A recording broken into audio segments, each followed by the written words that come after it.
Bueno, veo nombres conocidos, caras conocidas. Buenos días con todos, nuevamente para dar la bienvenida a, aquellos alumnos que todavía no hemos podido compartir la virtualidad en este capítulo. Les doy la bienvenida a este capítulo. Hoy día vamos a tocar un tema importante en lo que es la preparación de un paciente para una cirugía, y es la valoración preanestésica.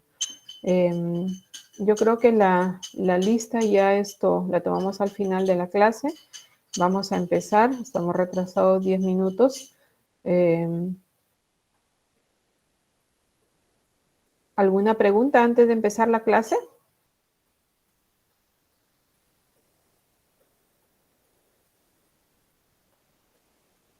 Bueno, doctora, iniciamos. Ya, listo. Entonces vamos a empezar la clase. ¿Se ve mi pantalla? Doctora, doctora. ¿Se ve mi pantalla? ¿Sí? Sí, doctora. Ya, listo. Entonces, vamos a empezar con la clase y vamos a tratar en lo posible de, al final, alguna pregunta, si hubiera, lo respondemos al final. Ya, entonces la clase de hoy es valoración preoperatoria. Esto tiene que ver con la valoración preanestésica que hace el anestesiólogo, y de eso va a depender el éxito, no solamente del procedimiento anestésico, sino también el éxito de una cirugía. ¿Cuál es el objetivo de la valoración preoperatoria y de esta clase en especial? Vamos a identificar los factores que van a aumentar el riesgo de la morbilidad y la mortalidad, no solamente en el acto anestésico, sino también en el acto quirúrgico, porque ambos están ligados y repercuten uno en el otro. Como segundo objetivo es identificar los factores que aumentan el riesgo de mortalidad. Perdón, esto está repetido. Identificar los criterios básicos de la evaluación prequirúrgica y identificar los factores que condicionan la postergación de una cirugía. La valoración preanestésica es un acto importantísimo en la preparación de un paciente. No solamente por el hecho que tenemos que valorar en el paciente la anamnesis, los antecedentes, sino también el estado físico del paciente, ¿no? Entonces, para esto tiene que haber un ambiente adecuado para poder examinar al paciente, porque no es solamente yo le pido al paciente que camine, le pido al paciente, lo miro ectoscópicamente, ¿no? Y la realidad que tenemos ahora para evaluar pacientes, sobre todo en los sistemas de salud donde se nos exige cumplir con indicadores, es el hecho de tener que evaluar pacientes muchas veces en un tiempo, ajustándonos a un tiempo para poder cumplir con indicadores y poder evaluar a 18 o 20 pacientes en un turno. Imagínense ustedes si la valoración preanestésica se debe hacer en 30 a 40 minutos en cada paciente, multiplíquenlo por el indicador, que es 18 a 20 pacientes en cada consulta, cuántas horas necesitaríamos para evaluar a estos pacientes. La medida que se tiene para los indicadores es el número de pacientes que se evalúa, y no se tiene en cuenta la calidad de la evaluación del paciente, que de eso va a depender que de repente adviertas o encuentres tú en la valoración de ese paciente algún factor que puede ser importante corregir o puede ser importante tener en cuenta para tener éxito y no tener complicaciones en el acto anestésico y quirúrgico. Entonces, esta valoración, como les decía yo, tiene que ser en un ambiente adecuado, ¿no? Entonces, el médico tiene que tener todas las condiciones para poder evaluar al paciente. Y si es un paciente pediátrico, es un paciente anciano, es un paciente senil, que de repente no puede, o sea, el paciente senil no siempre está en condiciones de poder datos confiables, ¿no? O datos que te ayuden a ti a hacer una buena anamnesis, una buena historia clínica. El paciente tiene que ir acompañado de un familiar. Y en el caso del paciente pediátrico, igual, el paciente pediátrico acude con la mamá o con el papá a la evaluación preanestésica. Entonces es necesario tener un ambiente para poder recibir tanto al paciente como al familiar que lo acompaña en la consulta preanestésica. Entonces, ¿cuáles son los factores que tenemos que tener en cuenta en la valoración preoperatoria? El examen físico, aparte de la anamnesis, que ya estamos hablando cuál es la importancia, y después vamos a desmenuzar lo que es los factores o los criterios en la anamnesis para poder evaluar un paciente, es el examen físico. Y en el examen físico nosotros podemos ver si es un paciente que se conduce por sí solo o es un paciente que camina con ayuda de bastón, llega en silla de ruedas, es un paciente que tiene algunas características especiales que son saltantes a la valoración ectoscópica que nosotros podemos hacer del paciente, ¿no? Por ejemplo, ven ustedes en la primera imagen una paciente que llega con una sonda nasogástrica y una traqueostomía. Tengo que evaluar a esa paciente, o sea, ¿por qué tiene una traqueostomía esa paciente? ¿Por qué tiene una sonda nasogástrica esa paciente? ¿No? ¿Cuál es su enfermedad de fondo? ¿Cuáles son los problemas las comorbilidades que tiene esta paciente para que lleguen esas condiciones?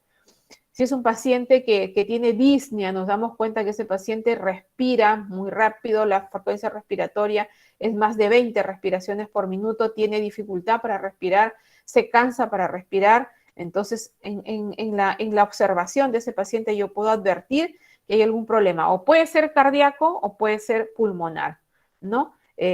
Lo otro es el peso, la obesidad del paciente, que también es un factor predictor de riesgo de morbilidad en el procedimiento anestésico.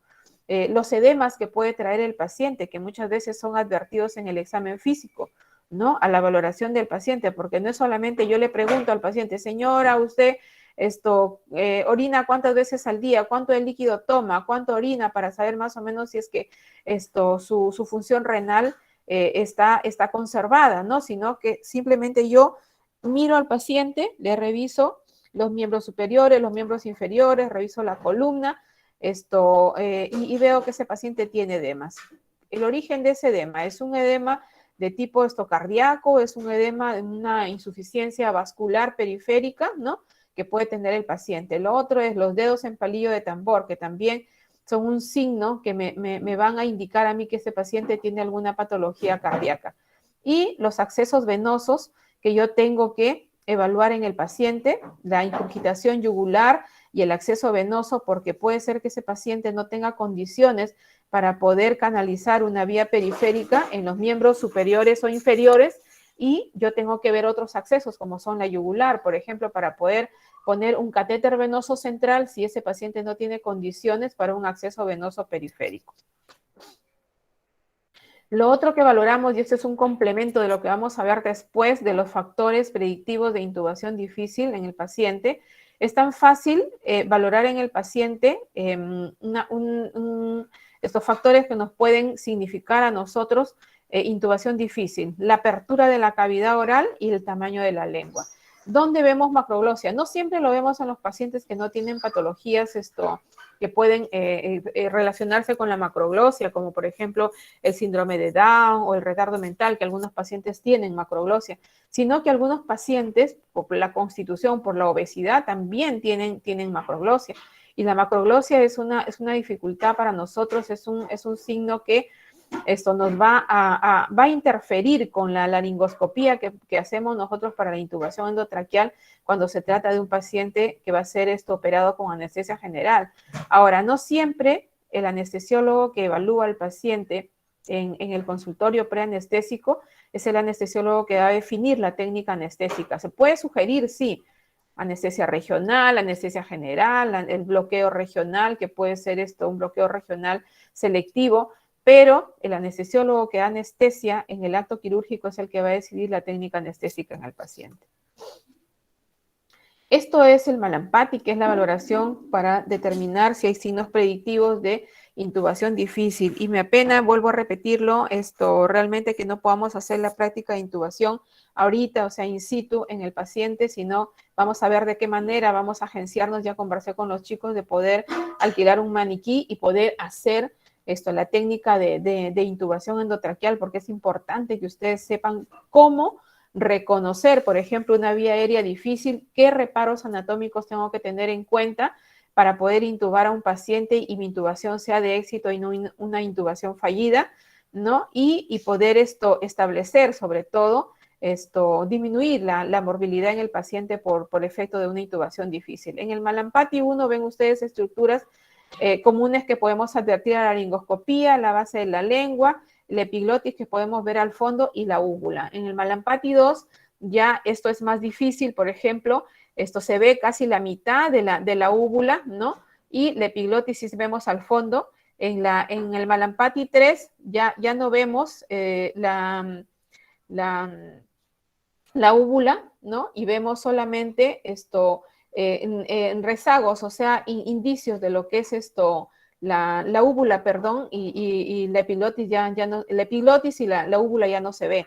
Y en el Malampati 4 ya no podemos ver nada, y este es un signo predictivo de una intubación difícil, ¿no? En la cual si tenemos experticia para intubar a un paciente y no tenemos a la mano, por ejemplo, la especialidad de neumología con un broncoscopio, con un fibroscopio, para poder hacer una intubación, podemos tener problemas en la intubación de este paciente. Cuando se trata de un paciente que tiene Malampati 4, que es una intubación difícil, nosotros tratamos de intubar al paciente sin relajante muscular.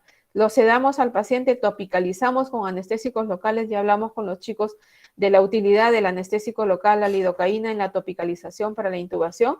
Entonces, si nosotros no tenemos éxito en la intubación de este paciente, no va a pasar nada porque el paciente está despierto, no lo hemos relajado y se suspende la cirugía porque no se puede intubar al paciente. Pero la situación cambia y la morbilidad y el riesgo de mortalidad y complicación está presente si nosotros relajamos al paciente, hacemos una inducción con opioides, con barbitúricos, con relajante muscular y lo tenemos al paciente totalmente relajado en apnea para poder intubarlo y nos encontramos con este tipo de paciente con Malampati 4. No podemos hacer nada. Entonces ahí sí la cosa se puede complicar, ¿no? Entonces tenemos que tener en cuenta que esta valoración del Malampati es importante en la valoración preanestésica en el paciente. Otra cosa que podemos valorar nosotros es la anatomía del paciente en referencia a la columna, la disposición de la columna, ver si hay lesiones a nivel de piel, si hay cicatrices por cirugía de columna, por ejemplo, hernia del núcleo pulposo, algún traumatismo que haya tenido este paciente, para poder definir si es que procede o no procede una técnica anestésica regional, ¿no? Entonces, esto es importante valorar en el paciente. Yo no lo voy a acostar al paciente para poder evaluar la columna, pero sí le puedo pedir que se desvista la parte superior, o sea, la parte del tórax y poder evaluar por lo menos hasta la región lumbar, la columna de ese paciente y ver a simple vista si hay algunas alteraciones a nivel de piel. Y en la anamnesis podemos preguntar si ha habido antecedentes ya de cirugía previa de columna y dependiendo del tipo de cirugía al que va a ser sometido el paciente, podemos proceder o no, elegir una técnica de anestesia regional en el paciente. Las posiciones de esta anestesia pueden ser dos, que pueden ser en decúbito lateral, que ya hablamos con el grupo con el cual hemos hecho la actividad de anestésicos locales, y que es la mejor posición para poner la anestesia regional, ya sea subaracnoidea o epidural, pero que eso va a depender de la práctica, del dominio del anestesiólogo en cuanto a esta técnica. Y la otra posición es la posición sentado del paciente, que particularmente, a pesar de que la otra es la posición indicada, sobre todo en gestantes, la posición sentada es la más cómoda para el anestesiólogo. Es un poco incómoda para el paciente, sí, pero es la más cómoda para el anestesiólogo. Y esto me asegura a mí un éxito total casi en lo que es la anestesia regional. Entonces, es importante el examen físico en el paciente, ¿no? Y la valoración preoperatoria está definida como el conjunto de acciones que te van a permitir identificar las alteraciones previas a la cirugía, ¿no? Que obliguen a modificar la necesidad de esta y que puedan sustentar en algún momento o en algún tipo de paciente la postergación o la suspensión de una cirugía, y también te va a permitir elegir la técnica anestésica adecuada, no solamente para el tipo de cirugía a la que va a ser sometido el paciente, sino el tipo de anestesia que va a estar encasillada en el tipo de paciente que tú tienes, ¿no? Y esto va a determinar un manejo anestésico adecuado, disminuyendo de esta manera el riesgo de complicaciones en el acto anestésico mismo. ¿Cuáles son las valoraciones, los objetivos de la valoración prequirúrgica? Como primer objetivo es asegurar que el paciente que va a ser sometido, llámese a una colecistectomía, a una herniotomía, a una cesárea electiva, en todo caso hablemos de cirugías selectivas, a una cirugía cardíaca, una cirugía de un tumor cerebral, ingrese al quirófano en las mejores condiciones. ¿Cuándo decimos en las mejores condiciones? Si yo tengo a un paciente que va a ser operado de un bypass aortocoronario, es un paciente complicado porque vamos a ver después, múltiples problemas de salud, ¿no? En referencia a su patología cardíaca. Yo tengo que cuidar que ese paciente entre compensado y el hecho de la compensación de los factores de riesgo que tenga el paciente inherentes a la comorbilidad que tenga, estén compensados y no signifiquen riesgo, no solamente en la inducción anestésica, en el mantenimiento de la anestesia, sino también en el procedimiento quirúrgico. La cirugía cardíaca es una cirugía compleja, es una cirugía riesgosa, y después vamos a ver cómo es que el consentimiento informado tiene tanta importancia como cualquier otro consentimiento en el procedimiento anestésico de un paciente que va a ser sometido a una cirugía. El otro objetivo es reducir la morbilidad y la morbimortalidad vinculada a la cirugía, teniendo en cuenta que el procedimiento anestésico o el acto anestésico y el acto quirúrgico van a sumar el riesgo, ¿no?, que tiene este paciente.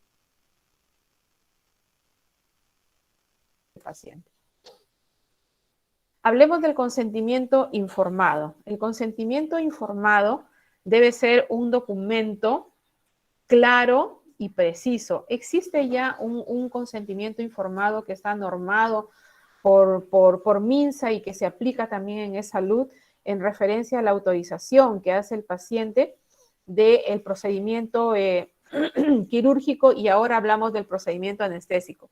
En ese consentimiento informado tiene que estar explícito, tiene que estar explicado, y nosotros reforzamos con términos sumamente sencillos para que el paciente entienda el procedimiento anestésico al cual va a ser sometido.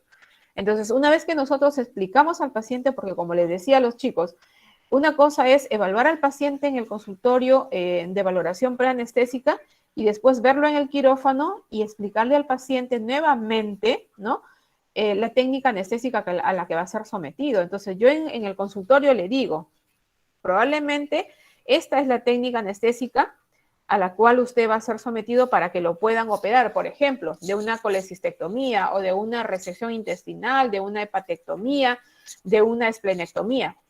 Pero dejo abierta la posibilidad que en el momento de la cirugía, el anestesiólogo es el que va a determinar la técnica anestésica que es mejor para él y que va a disminuir el riesgo de complicación. Entonces, yo tengo que hablarle con la verdad al paciente, no le puedo esconder nada. Entonces, cuando ese paciente ya llega al quirófano, llega con ese consentimiento informado del procedimiento anestésico firmado, con su huella digital al costado, y si es posible, hacerle firmar al acompañante que va con el paciente a la consulta preanestésica. Entonces, en el quirófano, el anestesiólogo revisa la historia y lo principal, lo más importante para él, dentro de los exámenes auxiliares y la evaluación preanestésica, es el consentimiento informado del procedimiento anestésico al cual va a ser sometido el paciente. Entonces, nuevamente, yo le explico al paciente en el quirófano, señor, la técnica anestésica que vamos a aplicarle para que usted pueda ser operado consiste en esto. Yo le voy a poner una vía, le voy a poner un suerito y a través de ese suero le voy a administrar medicamentos. Usted se va a ir quedando dormido para que al final ellos puedan operar sin ningún problema. Y si es una técnica regional, cual elijamos nosotros, igual tenemos que explicarle al paciente que la técnica anestésica regional consiste en tales y tales el procedimiento consiste de tales y tales pasos, que es lo que voy a emplear, ¿no? Y cuál va a ser la secuencia de esos pasos, porque no lo puedo sentar al paciente de frente limpiarle la espalda con un algodón, con alcohol frío, y de frente ponerle una aguja sin explicarle siquiera qué es lo que voy a hacer con ese paciente, ¿no? Ahora, no solamente explicarle la técnica anestésica al paciente, sino también explicarle las complicaciones que puede tener, los efectos adversos que se pueden generar de la técnica misma, ¿no? Entonces, todo eso tenemos que explicarle al paciente. Imagínense ustedes lo que yo tengo que explicarle al paciente, en cuánto tiempo lo tengo que hacer y el tiempo que es dedicado, que son 8 a 10 minutos en un paciente, por cada consulta. Acuérdense ustedes que les mencioné, son 18 o 20 pacientes en una consulta, resulta totalmente insuficiente para poder evaluar adecuadamente a un paciente. La relación médico-paciente es importante. O sea, el paciente tiene que... el médico tiene que crear empatía en el paciente. El paciente tiene que confiar lo que es su fisiología, los cambios que se producen por la administración de fármacos. El paciente tiene que saber que él va a estar en su cabecera y que va a ser responsable de cuidar de su vida durante todo el procedimiento quirúrgico. En cuanto a la historia clínica, que es importante en este tipo de pacientes, debe constar ahí el motivo de la cirugía y la urgencia, si es que se trata de una urgencia, una emergencia en un paciente. Tenemos dos tipos de cirugía, la cirugía electiva y la cirugía de emergencia. Entonces, debe constar el motivo de la cirugía, cuál es el diagnóstico previo, ¿no? El diagnóstico prequirúrgico en el paciente, ¿no? El motivo de la cirugía y si es que es una cirugía de emergencia también, igual debe constar todo eso en la historia clínica. Antecedentes de la anamnesis, ¿qué es lo que me interesa a mí? Como conversábamos con los chicos, no solamente el hecho de que el paciente haya tenido cirugías previas, sí, pues, lo han operado de hernia, lo operaron de una fractura de un tobillo, se cayó, le hicieron 2 cesáreas a la paciente. Perfecto. Lo que a mí me interesa es saber si hubo al manejo anestésico. Tenemos la mala costumbre, hasta ahora digo la mala costumbre y yo hago un mea culpa porque soy parte del equipo de anestesiólogos, de no anotar los eventos, o sea, los sucesos que ocurren dentro de un procedimiento anestésico y del procedimiento quirúrgico mismo. Eso debe estar anotado en la historia clínica. No siempre está anotado estos datos en la historia clínica y, por ejemplo, si esa paciente tuvo un evento adverso en un procedimiento anestésico previo para una cirugía de una cesárea, por ejemplo, y no está anotado y la paciente es alérgica a la lidocaína, hizo una reacción alérgica, obviamente yo tengo que incidir porque no sé, la paciente no sabe, no le dijeron nada, ¿no?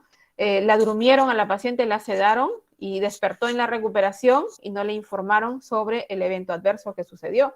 Entonces, yo tengo que preguntar sobre la historia de alergia en estos pacientes, no solamente del paciente,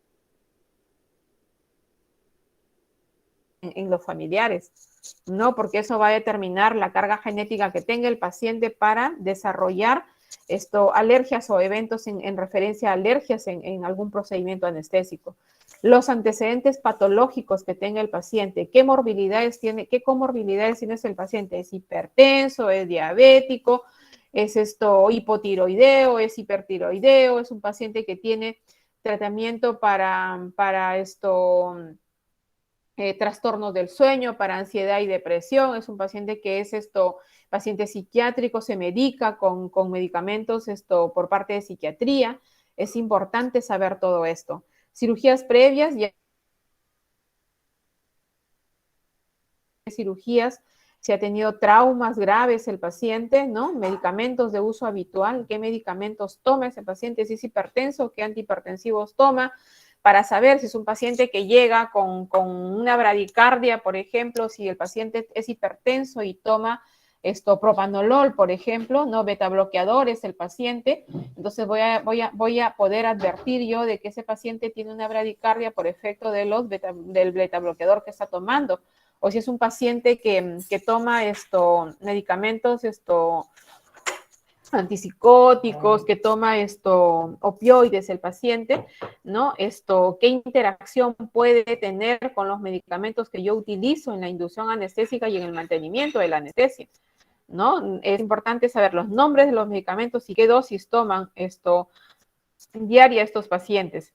Los riesgos de infección del sitio operatorio, hablamos de las lesiones de piel que tenga el paciente, porque no solamente está en relación al tipo de anestesia, por ejemplo, regional que yo vaya a hacer en el paciente, sino a la punción que yo pueda hacer para el cateterismo, por ejemplo, para poder acceder a una vía periférica, ya sea en miembros superiores, en miembros inferiores, la colocación de un catéter venoso central, por ejemplo, una línea arterial. Entonces, si tiene lesiones de piel, tengo que elegir, por ejemplo, una zona en la cual no haya lesiones para disminuir el riesgo de bacteriemia en este paciente, ¿no? Ahora, si es una cirugía electiva y tiene una infección de piel este paciente, acuérdense ustedes que la bacteriemia puede generarse a través de las infecciones de piel. Entonces, si no es una cirugía de emergencia, obligado, o sea, tengo que tratar al paciente, mejorar el estado general, controlar, tratar esa infección de piel y luego reprogramar esa cirugía, ¿no? El ayuno en el paciente, que es importante, ya les había hablado también a los chicos de la importancia del ayuno en referencia a los riesgos de vómito y broncoaspiración en el paciente, los riesgos de neumonías aspirativas, ¿no? En el paciente, justamente porque no se cumplen el ayuno indicado en los pacientes. La historia de adicciones, ya les había dicho, por ejemplo, pacientes que son cocainómanos, usan drogas, si el paciente es fumador, si el paciente es diabético, si hay obesidad mórbida en el paciente, hay signos de desnutrición en el paciente, que también tiene que ver mucho, no necesariamente con el procedimiento anestésico, sino con la recuperación del paciente en referencia al éxito de una cirugía y a las complicaciones que pueda tener en el postoperatorio por efecto de la desnutrición, la dehiscencia de las heridas, por ejemplo, las anastomosis intestinales, la dehiscencia de las heridas operatorias que están en relación con el grado de desnutrición que tenga este paciente y las enfermedades de piel que ya hemos mencionado.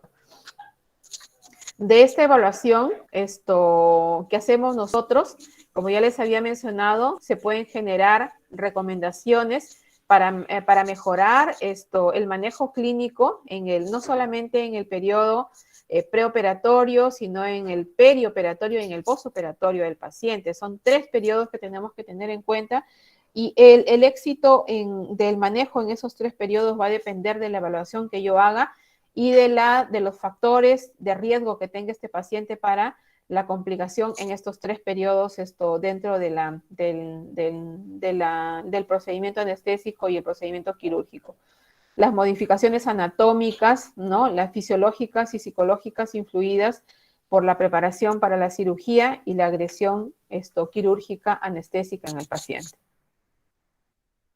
Entonces podemos decir que el mejor predictor de morbimortalidad perioperatoria es la condición clínica del paciente. No se olviden de esto nunca. El éxito de una cirugía y de un procedimiento, de un acto anestésico está en función de la preparación clínica del paciente. Si yo preparo bien a mi paciente, cuido todas las aristas, cuido todos los factores que pueden generar o que pueden condicionar complicaciones en un paciente, ténganlo por seguro que esa cirugía y ese procedimiento anestésico va a tener éxito y el paciente va a poder irse a su casa en el menor tiempo posible. Identificar trastornos no sospechados, por ejemplo. Les comentaba a los chicos que antes no se pedía un EKG, no se pedía una placa de tórax a todos los pacientes, no se le hacía ruido quirúrgico a todos los pacientes. ¿Y qué encontrábamos nosotros en algunos pacientes? Sorpresas. Por ejemplo, pacientes pediátricos que hacían taquicardias y que no tenían nada que ver, por ejemplo, con trastornos hidroelectrolíticos,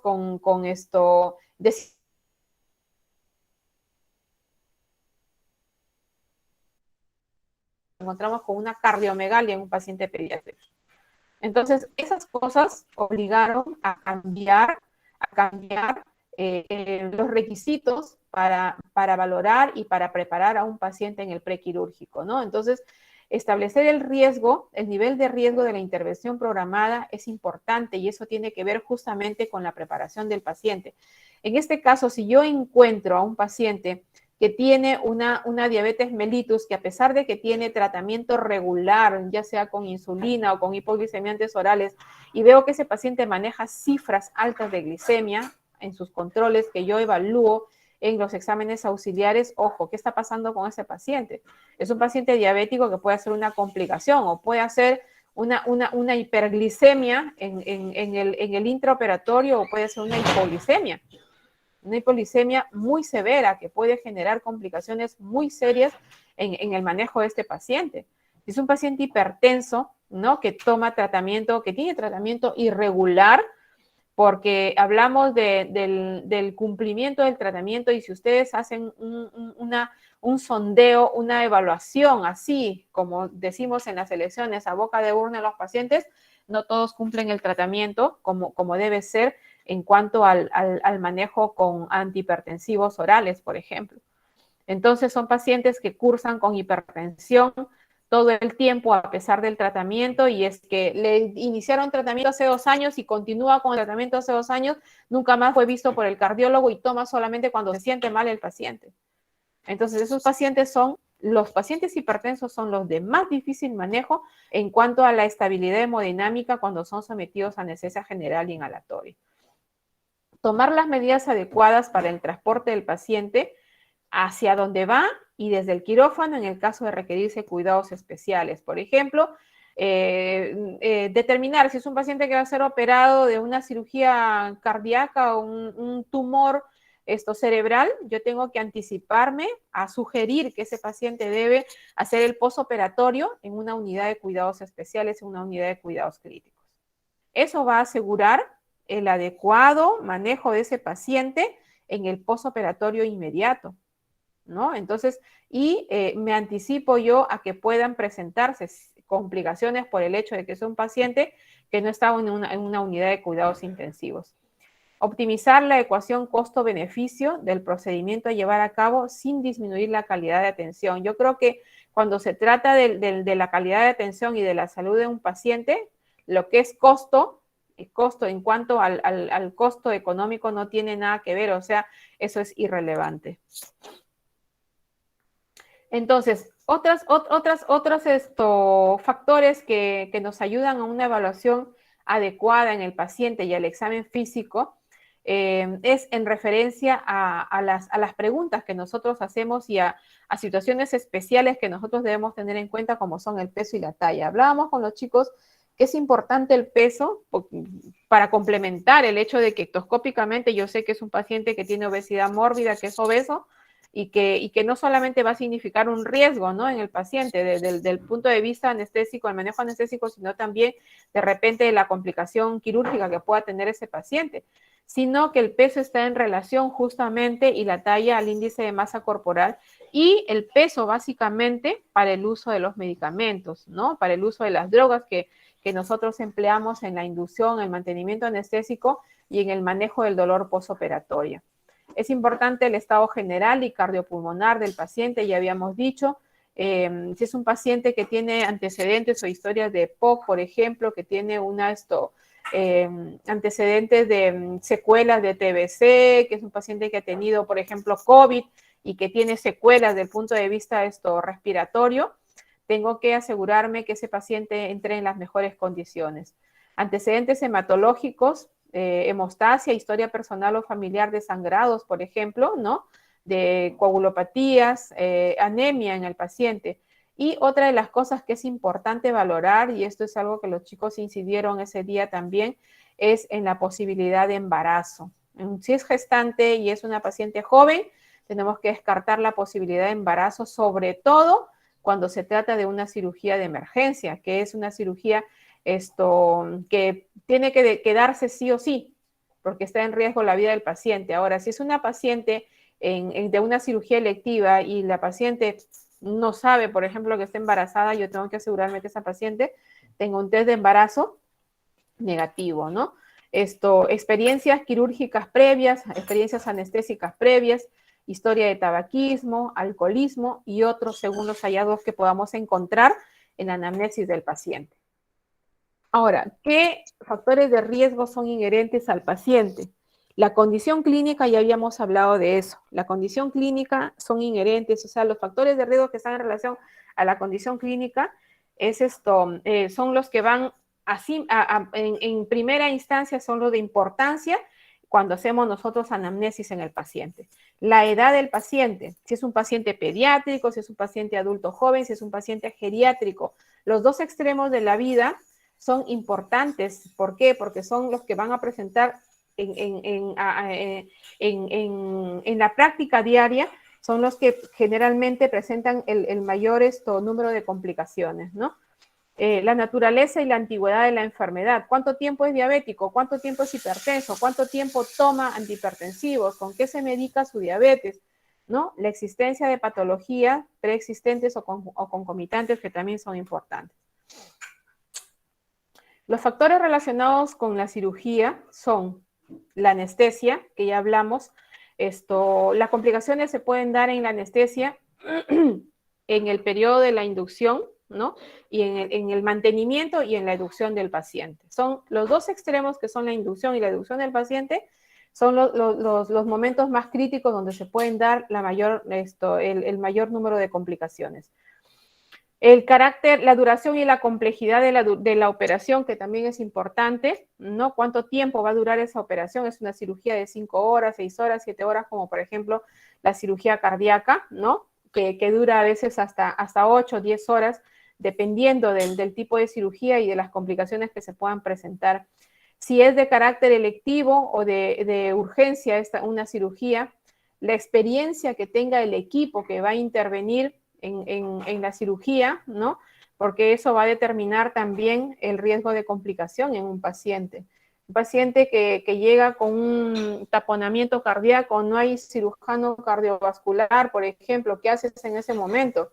Es un paciente que llega con una lesión de un vaso, ¿no? Que la puede resolver tanto el cirujano cardiovascular como el cirujano general. Entonces, las cualidades técnicas del establecimiento de internación y los recursos con los que se cuenta en la institución, tanto en el quirófano como en las unidades de hospitalización, también son importantes.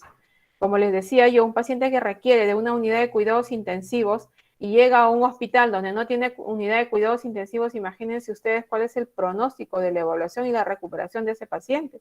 Eso cuenta también y cuenta mucho en cuanto al éxito o al fracaso de una cirugía.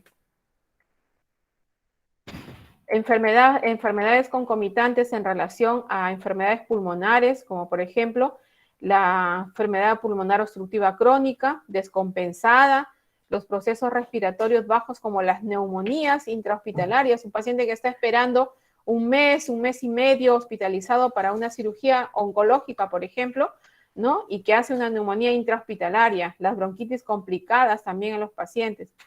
En cuanto a las enfermedades digestivas, tener en cuenta los sangrados gastrointestinales en las últimas 4 semanas, el sangrado de origen no claro, o sea, de origen incierto, sobre todo aquellos pacientes, por ejemplo, que para manejo de dolor están tomando AINES, en su caso están automedicándose con AINES, la dispepsia ulcerosa o no ulcerosa, activa en el momento de la cirugía, la enfermedad genitourinaria, que tiene que ver con las infecciones urinarias, ya sea complicada o sea activa o no activa en el paciente.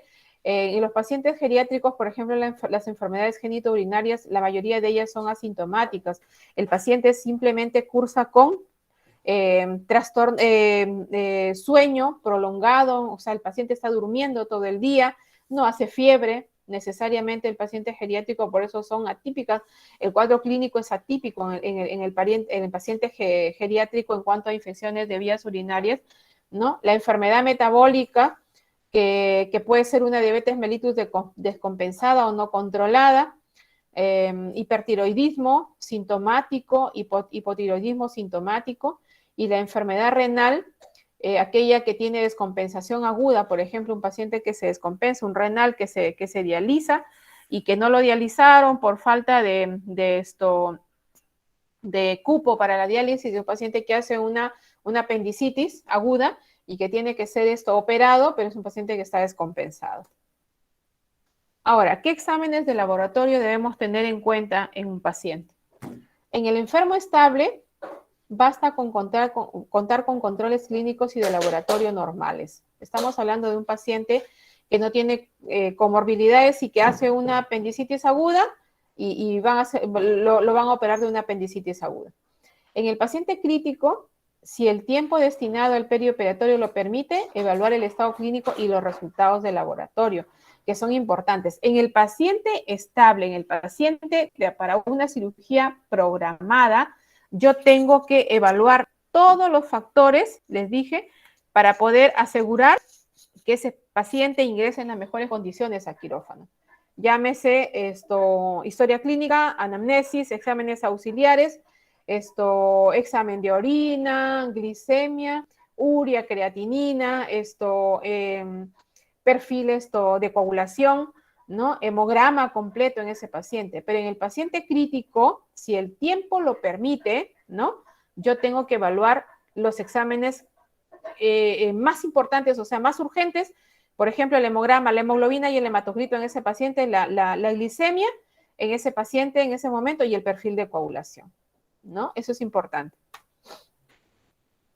Valorar la función cardíaca, la circulación del paciente, las alteraciones de la respiración y del transporte de oxígeno, si es un paciente que tiene insuficiencia respiratoria, cuánto satura ese paciente, qué complicaciones se pueden originar, o sea, qué problemas me puede dar el hecho de que ese paciente sea dependiente de oxígeno, por ejemplo, y a pesar de que maneja oxígeno solo satura 90, 92%, ese paciente ya se adaptó a esa saturación de oxígeno y o sea, vive así el paciente. Su vida diaria se mantiene a través del oxígeno y satura entre el 90 y 92%.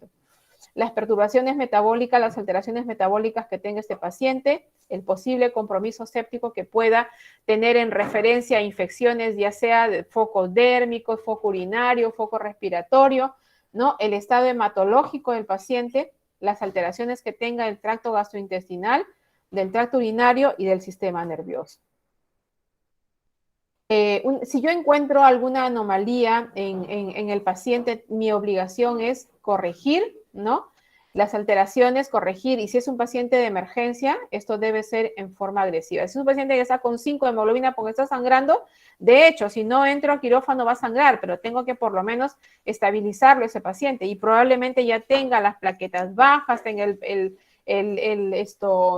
trastorno de coagulación, entonces tengo que tratar de compensar a esa paciente, entre comillas, en lo que se pueda para poder ingresarlo a quirófano, ¿no? Modificar el déficit con las intervenciones terapéuticas adecuadas, como por ejemplo el uso de drogas, la respiración asistida que pueda necesitar este paciente en el intraoperatorio. El riesgo del procedimiento quirúrgico va a repercutir en el manejo anestésico y esto está en función al tipo de cirugía y al estado general del paciente y al riesgo de sangrado que tenga este paciente durante la cirugía. Dentro de las características del paciente, el estado general, la edad de la que ya hemos mencionado, las enfermedades concomitantes van a influenciar y en la magnitud del procedimiento a realizar también repercute sobre todo en el riesgo de este procedimiento. Se ha establecido que se considera riesgo menor en procedimientos que son de carácter no invasivo, donde hay una posibilidad de mínima pérdida de sangre, pérdida hemática, o sea, pérdida sanguínea menor de 250 mililitros, como por ejemplo las intervenciones menores que involucran aquellas cirugías de piel, por ejemplo, la exéresis de un ganglión, la exéresis de un quiste de Baker, cirugías a nivel de tejido celular subcutáneo, cirugías oftalmológicas, biopsia de ganglios linfáticos superficiales. Ejemplos, por ejemplo, aquí se ha considerado una biopsia de mama, ¿no? La cirugía de túnel carpiano y la cirugía de cataratas. Riesgo mediano o moderado.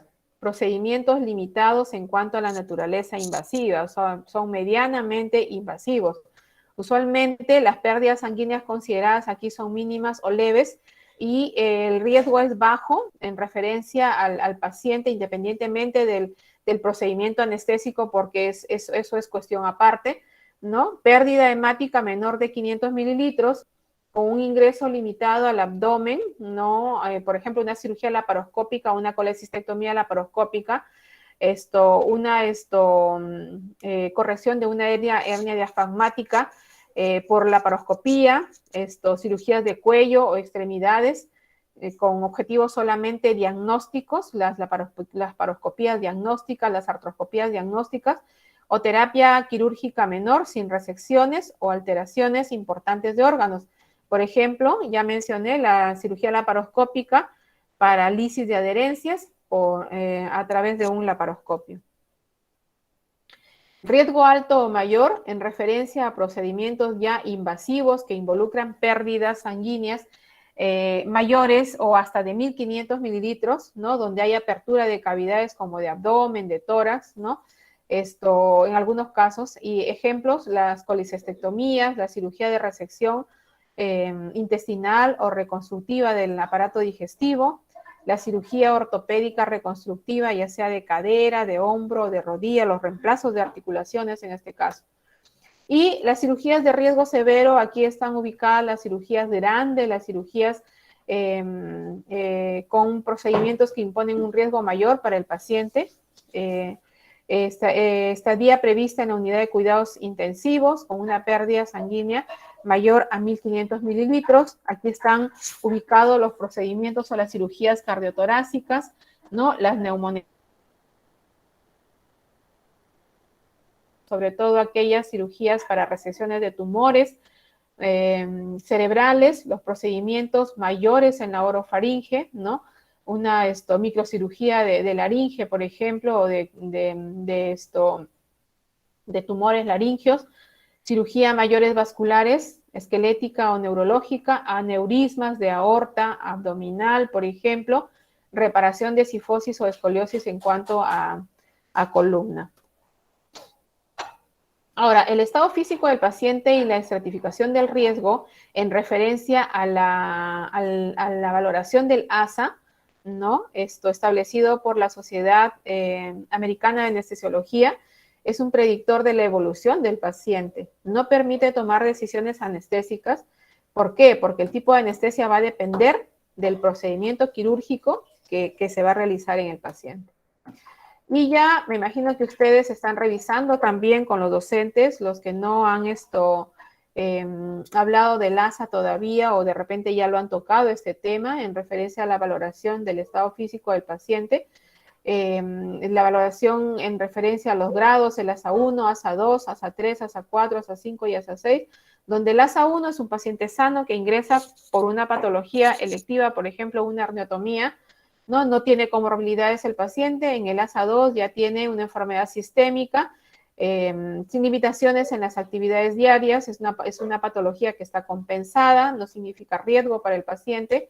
En el ASA 3 ya tiene una enfermedad sistémica grave que va a limitar la actividad del paciente, pero no lo va a incapacitar, puede hacer su vida normal diaria, ¿no?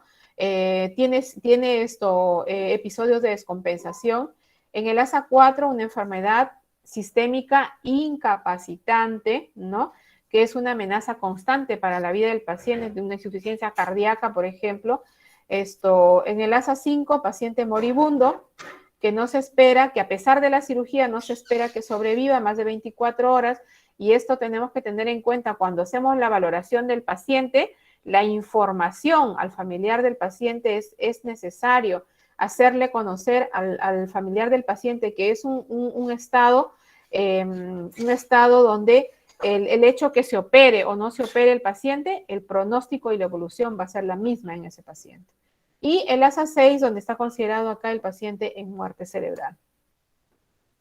Es altamente sensible, pero poco específico. Toma como referencia los grupos 3 y 4 y utiliza este criterio para predecir el grado de sensibilidad del 82% con una especificidad solo del 58%, miren ustedes. Y eso se debe al hecho de que el riesgo es algo multifactorial y que va a depender va a depender de una serie de factores que ya les había dicho, inherentes del paciente, del procedimiento quirúrgico, del procedimiento anestésico, de los recursos que tengamos para poder manejar ese paciente, ¿no? Y de las condiciones para el postoperatorio del paciente. Se tomará en cuenta la patología asociada del paciente, qué medicación habitual toma ese paciente y las operaciones previas. Generalmente se efectúa en la hospitalización con el objetivo, o sea, hay dos momentos en la valoración preanestésica, que son la valoración preanestésica misma que se hace en un consultorio, que es el módulo prequirúrgico informado, y la premedicación anestésica, donde yo tengo que revisar la historia clínica, conversar con el paciente y premedicarlo desde el punto de vista para disminuir la premedicación. El objetivo de la premedicación es disminuir la ansiedad del paciente y dejar indicaciones en cuanto a la medicación que tome ese paciente de uso habitual, ya sea por una diabetes mellitus, por una hipertensión, ver si ese paciente tiene indicaciones, ha sido evaluado por endocrinos, es diabético, tiene indicaciones para manejo de hiperglicemia, de hipoglicemia ese paciente, ¿no?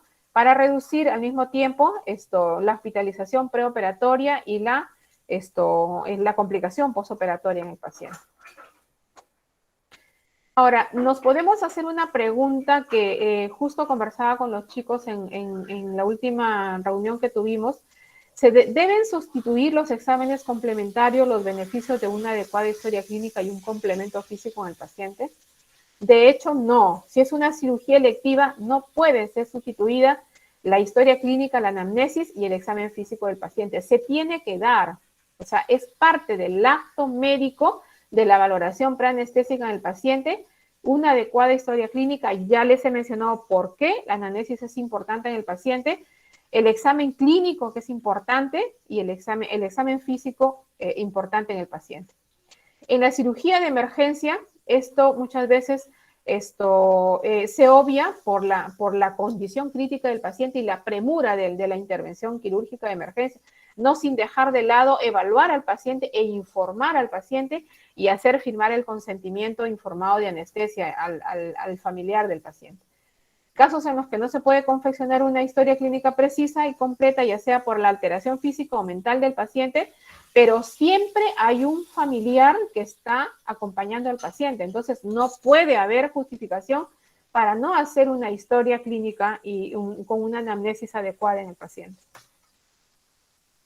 Y hemos hablado que en el examen físico, ¿qué es lo que tenemos que valorar en el paciente? Aparato cardiovascular, la anatomía del paciente, el aparato respiratorio, la auscultación en el paciente, el estado de nutrición, que lo podemos advertir a nivel de lectoscopía, el sistema endocrino, ¿no? El hematológico, la existencia de infecciones agregadas que puede tener ese paciente y la medicación habitual.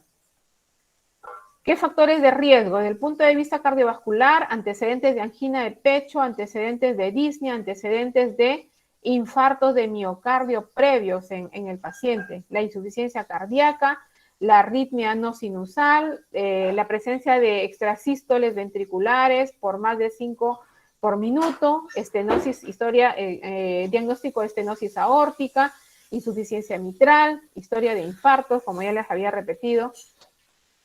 En el aparato respiratorio, la capacidad que tenga ese paciente para subir o bajar escaleras y el cansancio que pueda presentar en ese paciente, ¿no? Fumadores y en pacientes con semiología que van a indicar la existencia de alteraciones del aparato respiratorio, se debe evaluar siempre la función pulmonar.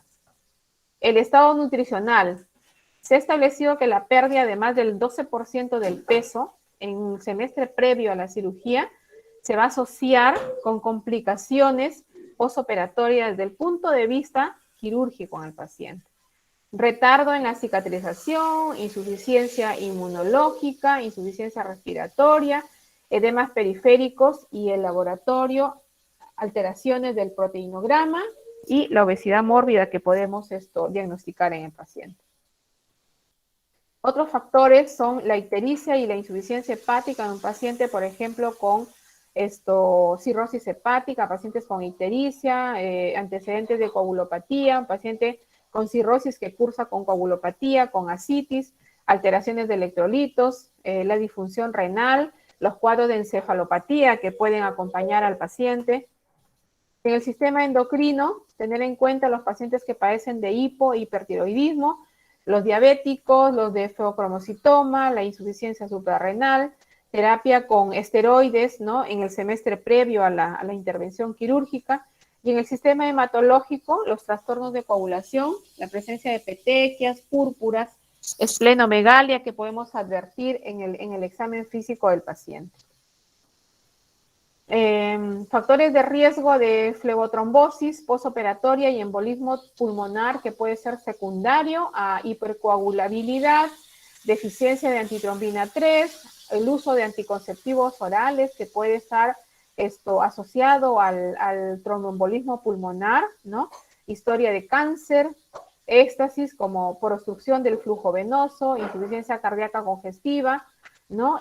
Pacientes postrados que no se movilizan por mucho tiempo, alteraciones del endotelio, sobre todo para las complicaciones quirúrgicas o traumáticas, la insuficiencia renal, pacientes con fístula para hemodiálisis, catéteres de diálisis peritoneal, cómo está ese catéter, se dializa, no se dializa, funciona o no funciona ese catéter, procedimientos urológicos, ¿no? Y antecedentes de trasplante renal. Es importante por la bacteriemia que podemos inducir nosotros, sobre todo en las cirugías, con implante de prótesis, ya sea de cadera, de rodilla, de hombro, ¿no? Esto es importante tener la seguridad de que ese paciente no tiene una infección agregada. Miren ustedes los cuadros de celulitis después de una fractura, por ejemplo, ¿no? Son muy comunes en los pacientes. Entonces, en este caso, lo indicado es tratar el cuadro agregado en este paciente y asegurarnos de que no va a haber una complicación desde el punto de vista infeccioso por una bacteriemia inducida. El riesgo en el estado avanzado de la enfermedad con niveles de potasio sérico que son superiores a 6 milimoles por litro, y o también la sobrecarga de volumen circulante que va a aumentar la mortalidad quirúrgica. Una meta del preoperatorio es obtener una tasa de filtración glomerular que sea superior a 20 mililitros por minuto. Miren ustedes, sobre todo para el riesgo desde el punto de vista nefrológico. Lo mismo, repetimos, importante saber el consumo, los hábitos de consumo de alcohol, tabaco, drogas, el uso de estupefacientes por vía endovenosa que pueden ser responsables de trombosis, de pacientes que tienen infecciones por hepatitis, síndrome de inmunodeficiencia, endocarditis bacteriana y trastornos psiquiátricos. La valoración física, ya habíamos mencionado, el test de Malampati, miren ustedes, clarísimo lo que les había mencionado ahí. Lo otro que hay que valorar, aparte de la vía aérea que se valora con la clasificación del Malampati, para determinar si hay signos predictivos de intubación difícil, es la cavidad oral, si es una apertura de la cavidad oral, una boca pequeña, tiene limitación en la apertura de la cavidad oral, la ausencia de dientes en ese paciente, la macroglosia en ese paciente, el estado de esa columna cervical para la intubación, si hay artrosis de columna cervical, se mueve, se moviliza, hay dificultad en la movilización de la columna cervical.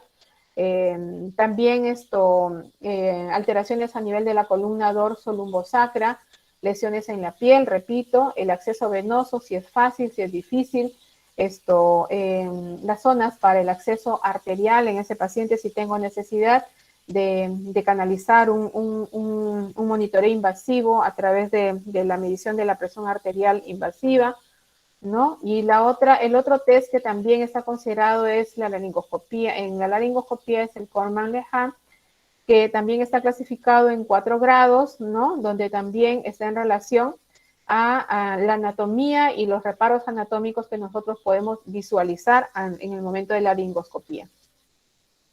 Exámenes complementarios que debemos solicitar es el hemograma completo, la glucosa, la urea, la creatinina, una radiografía de tórax y el EKG en el paciente. La radiografía de tórax cuando tenemos sospecha de la presencia de una enfermedad pulmonar que esté activa en ese momento, y lo otro que les decía yo, cuando tenemos sospecha de alguna patología y en los casos en que no expliquemos alguna algún evento importante en el paciente y nosotros creamos necesario solicitar una radiografía de tórax al paciente, enfermedad pulmonar importante, patología oncológica actual o anterior, riesgo de lesión de la tráquea en la intubación, esto es post-intubación. El EKG, donde la probabilidad de hallazgos anormales está en los pacientes menores de 40 años es del 12% en el sexo masculino y mucho menor en el sexo femenino. El recuento de leucocitos, importante, sobre todo para cuando hay leucopenia, que podemos estar frente a pacientes que consumen o que son sometidos a tratamientos de quimioterapia, a radiaciones importantes, radiaciones para tratamiento, sobre todo en el cáncer, ¿no? Y la leucocitosis cuando estamos frente a infecciones bacterianas, ¿no? O virales y en procesos inflamatorios también.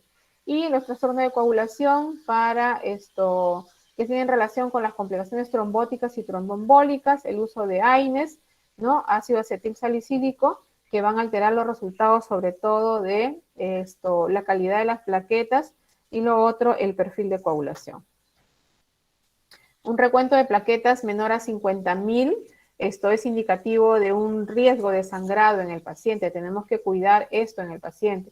Si yo tengo un paciente que tiene menos de 50.000 plaquetas y es una cirugía de emergencia, de hecho, tengo que administrarle o transfundirle plaquetas a ese paciente en el intraoperatorio, ¿no? Y si es un paciente electivo y es un paciente cirrótico, por ejemplo, que cursa con plaquetopenia, transfundirle día previo a la cirugía plaquetas y tener un depósito de plaquetas para el día de la cirugía si es necesario, transfundirle nuevamente plaquetas en el día de la cirugía.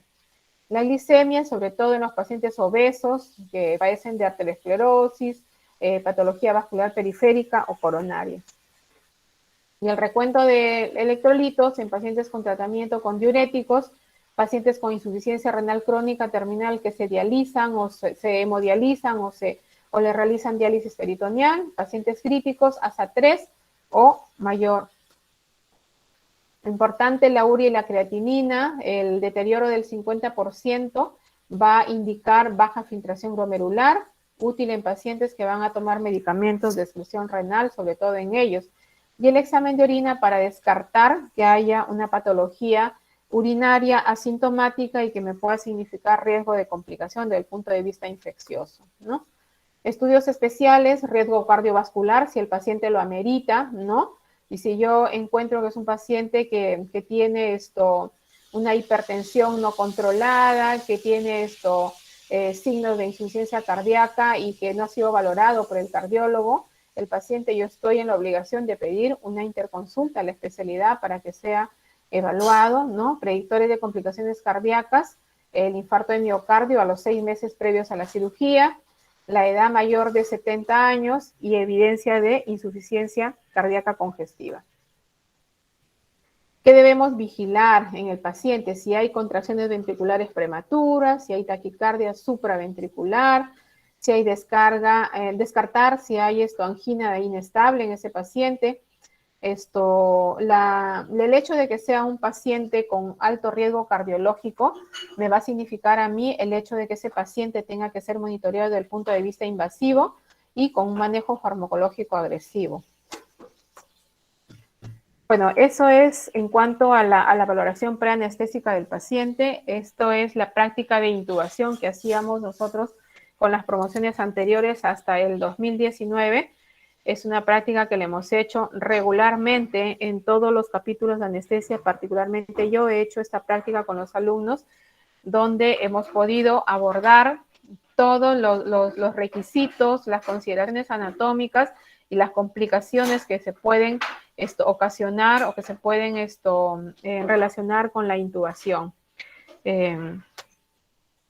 Les presento a mi hijo a los 5 años, que ya quería ser músico ahora, terminando su carrera de música, y esto tiene relación con el hecho de la vocación que siempre creo que debe primar y debe ser inherente a la carrera médica. O sea, lo que yo quiero, lo que yo amo, tengo que hacerlo con el mejor gusto posible, con la mayor dedicación, porque tengo que pensar que de mis decisiones en referencia al manejo, al tratamiento de los pacientes, va a depender la vida del paciente. Entonces, si aman lo que hacen, háganlo bien.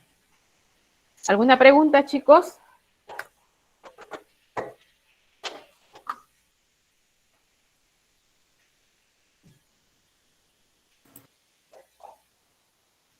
¿Alguna pregunta, chicos? Comparte. ¿Alguna pregunta? Creo que se han cansado. La clase estaba programada para 1 hora, pero es que cuando uno empieza a hablar y empieza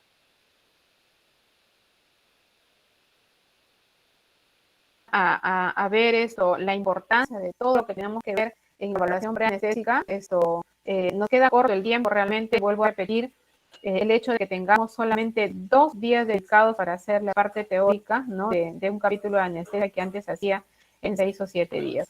Entonces, disculpen por haberme cedido en el tiempo, pero creo que era necesario revisar todas estas cosas con ustedes. Si hay alguna pregunta, por favor. Doctora, buenas tardes. En un Hola. paciente en emergencia, solamente vamos a pedir la radiografía de tórax y el urocultivos, o en caso de tener sospecha clínica, nada más. Y se puede obviar si hay una emergencia. A ver, creo que no quedó muy claro. Esto se acopla, no sé qué se está acoplando. Ah, ya. Creo que no quedó claro esto. Estamos hablando de 2 tipos de pacientes, 2 tipos de cirugía, la cirugía electiva y la cirugía de emergencia. Básicamente tu pregunta es en referencia a la cirugía de emergencia. De hecho, si es un paciente que tiene una lesión vascular importante, una ruptura de una aorta abdominal, por ejemplo, no me va a dar tiempo ni siquiera a pedirle un hemograma al paciente. Tengo que entrar al quirófano. Y en el quirófano voy a tener que hacerle un AGA para poder ver cómo está su hematocrito, cómo está su hemoglobina, cómo está su glicemia de ese paciente, y voy a tener que empezar a monitorear a ese paciente ya en el intraoperatorio. Diferente es que si un paciente llega para con una apendicitis complicada y le van a hacer una apendicectomía, yo tengo que cumplir con los requisitos, que son la valoración prequirúrgica, el riesgo quirúrgico del paciente, que también se hace. Ojo, son 2 cosas diferentes, el riesgo anestesiológico y el riesgo quirúrgico. Estoy hablando del riesgo quirúrgico en el paciente, donde se le pide todos los exámenes básicos, que son el hemograma, la glucosa, la urea, la creatinina, y la radiografía de tórax y el EKG, que esos son, requisitos, de hecho, no se pueden obviar, excepto el paciente en el cual está de por medio su vida, y es como el caso de que ya les había mencionado. Gracias, doctor.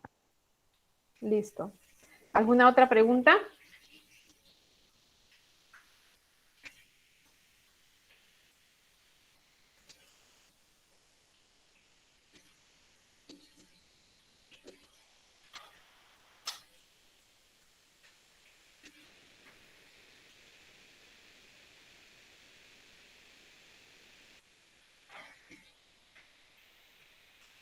Doctora, en el caso se presenta una paciente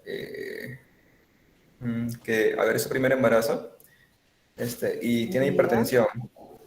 Y bueno, el trabajo de parto es mayor a 12 horas. ¿En qué ASA lo podría clasificar ese tipo de paciente? A ver, es una gestante que está en trabajo de parto. Claro, ajá.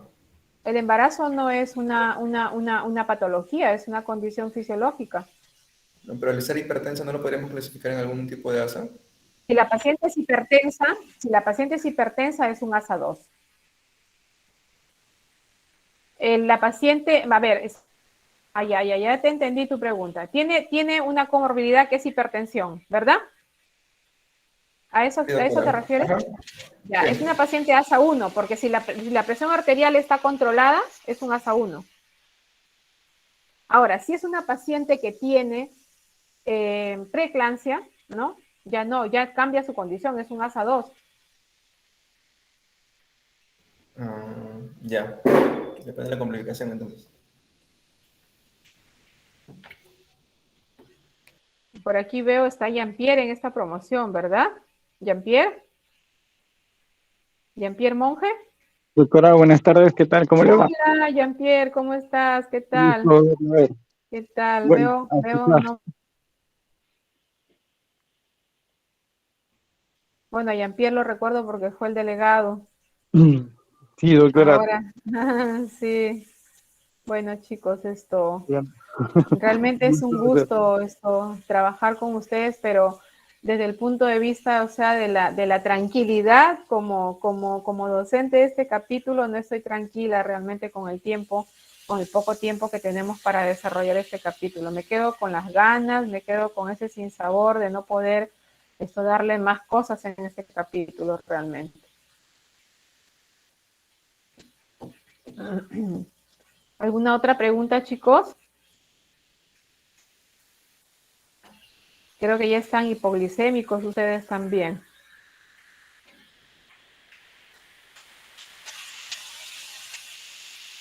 ¿Cuántos son estos, Brandolin? Son 57, doctora. Ya, vamos a tomar la lista, ¿ya? ¿Mm? Aldair, Yuen.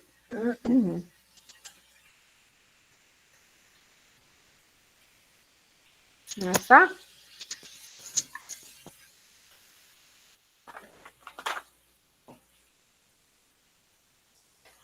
Alexandra, Paola.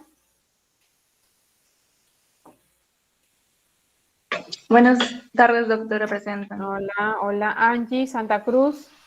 Buenas tardes, doctora presente. Hola, Araceli Flores.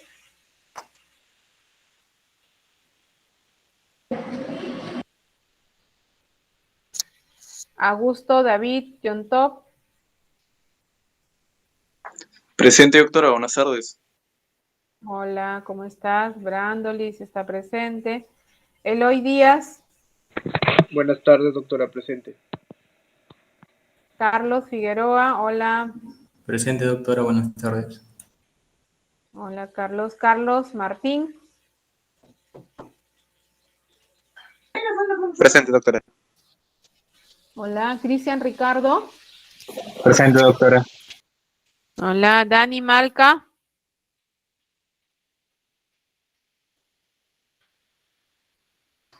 Dante Alexander. Presente, doctora, buenas tardes. Hola, Denis. Presente, doctora, buenas tardes. Hola, Diana Sandoval. Presente, doctora, buenas tardes. Hola, Diego. Diego Hidrogo. Presente, doctora, buenas tardes. Hola, Diego. Diego Ignacio. Presente, doctora, buenas tardes. Hola, Diego. Diego 2. Doris Torres. Doctora. Buenas tardes, Doris doctora, Torres. presente. Los que no escucharon o no Presente, me doctora. escuchan al final, por favor, para no interrumpir. Edwin Romero. Presente, doctora, buenas tardes. Hola. Esmeralda Castañeda.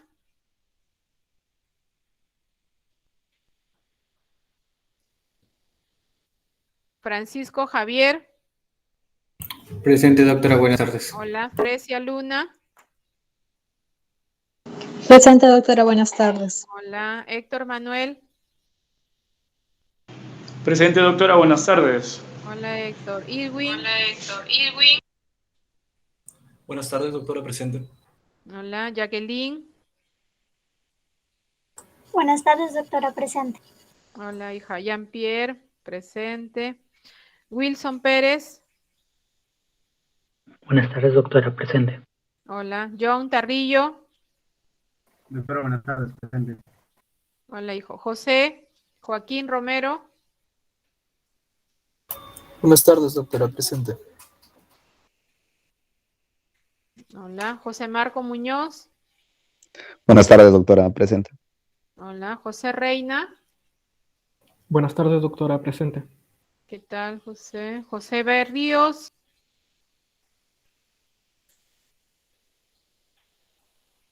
Junior Orlando. Presente, doctora, buenas tardes. Ya. Carla Jacinto. Presente, doctora, buenas tardes. Kevin López. Buenas tardes, doctora, buenas tardes. Kiria. Presente, doctora, buenas tardes. Hola. Levi Mori. Presente, doctora, buenas tardes. ¿Qué tal? ¿Cómo estás? Lorena. Carrillo.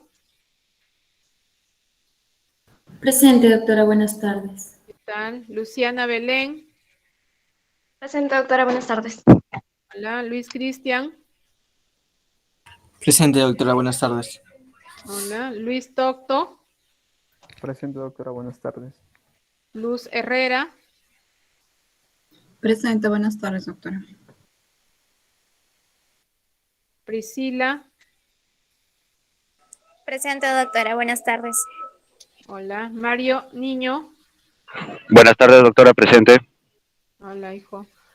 Mayumi. Buenas tardes, doctora. Presente. Hola. Mervin. Mervin Molocho. Buenas tardes, doctora. Hola, Mervin. ¿Cómo Presente. estás? ¿Qué tal? Un gusto, un ¿Qué tal, gusto. doctora? De igual ¿Qué manera, tal? doctora. Natalie Maza. Buenas tardes, doctora. Presente.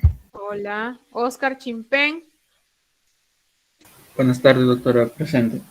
¿Qué tal? Paola Alejandra Valverde es, ¿no? Paola Valverde. Buenas tardes, doctora. Presente. Hola. Pilar Díaz. Presente, doctora. Buenas tardes. Roosevelt. ¿Cómo estás, Pilar?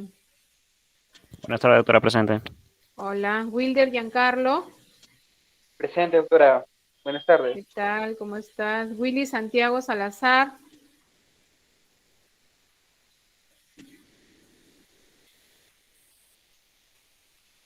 Willy Salazar.